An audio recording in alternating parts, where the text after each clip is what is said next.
You guys already know I walk the walk. We got some ground bison in here. Premium, the best cut. Maybe a little bison burger. Look, 10% fat, 90% lean. You know, you always got to show love to the bison. And then occasionally that Wendy's Baconator. Trying to dial my nutrition back in a little bit. It's gotten pretty bad these last 2 or 3 weeks.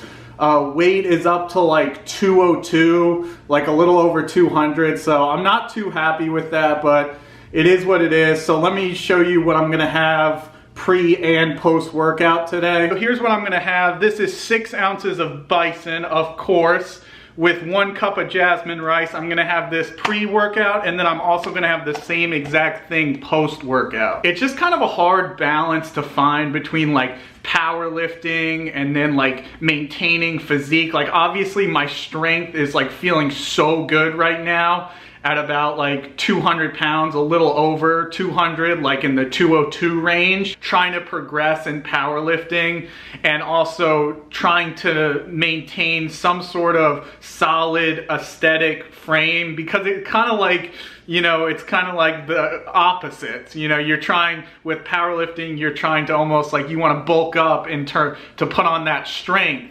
Your strength shoots up fast like when you put on that body weight. I'm gonna take this with me in my Giants bag. Of course, have my flip-flops in there. Deodorant. Don't look at what kind of deodorant, that's secret. So gonna mix this one up. This is the second one, just like the first one. And I do actually enjoy bison, I think, a little bit more than I do ground beef.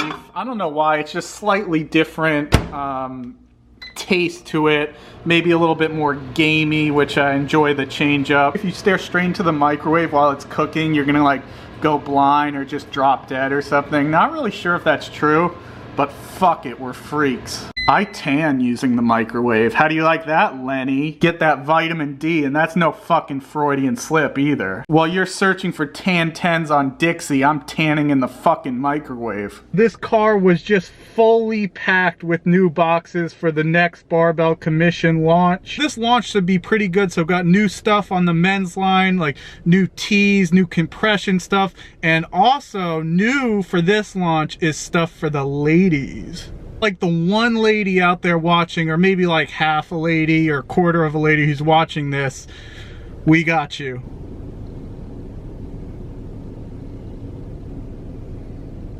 Welcome to the voiceover for today's video. So I was a little nervous for this bench session. I kind of had a number in mind. I wanted to work up to a single at about 8 RPE.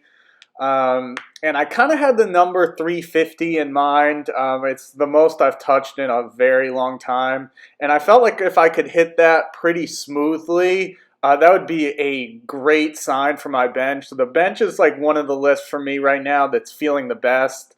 Obviously the squat and deadlift are more back dependent, so they're kind of taking longer to catch up during the recovery. But the bench has been moving very well at a body weight of about 200.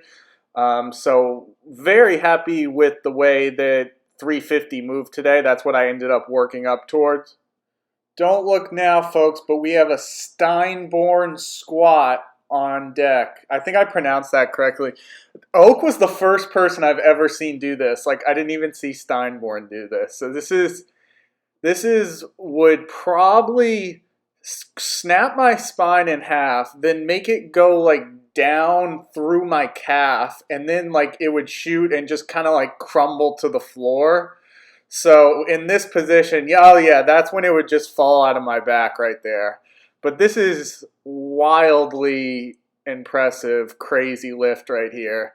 And then just to squat it like that, like, I don't even, like, you can't even center the bar on your back, I feel like, at that point. You kind of just have to, like, get a center of balance. Oh, there's where it would come out my anus. My spine would just come out the anus, and I'd collapse right there. So, good lift.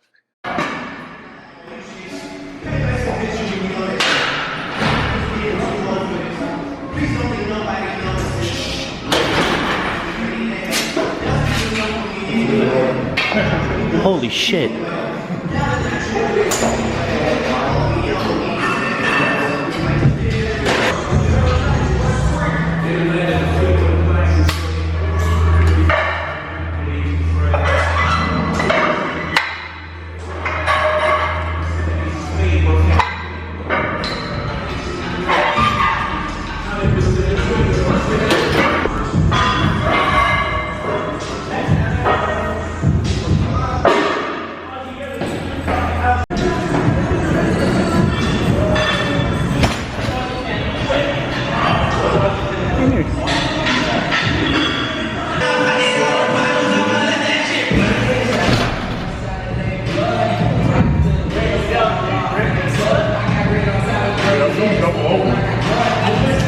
Go right with the front foot.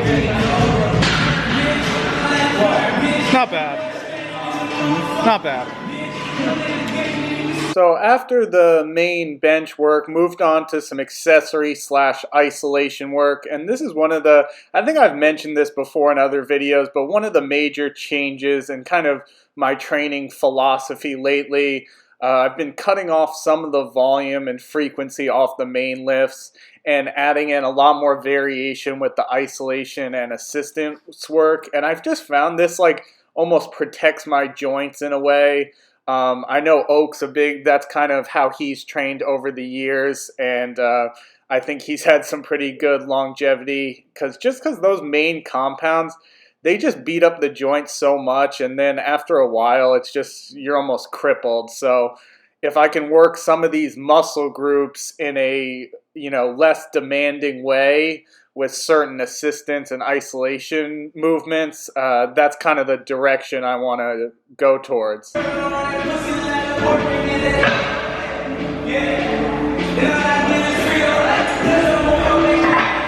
your toy?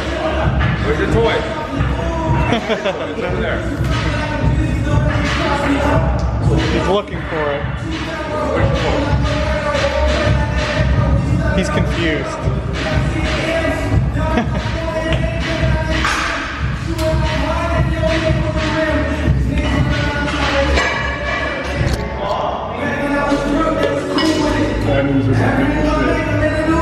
What? It doesn't matter. Not right now. It does matter. It always matters. Don't you rack that.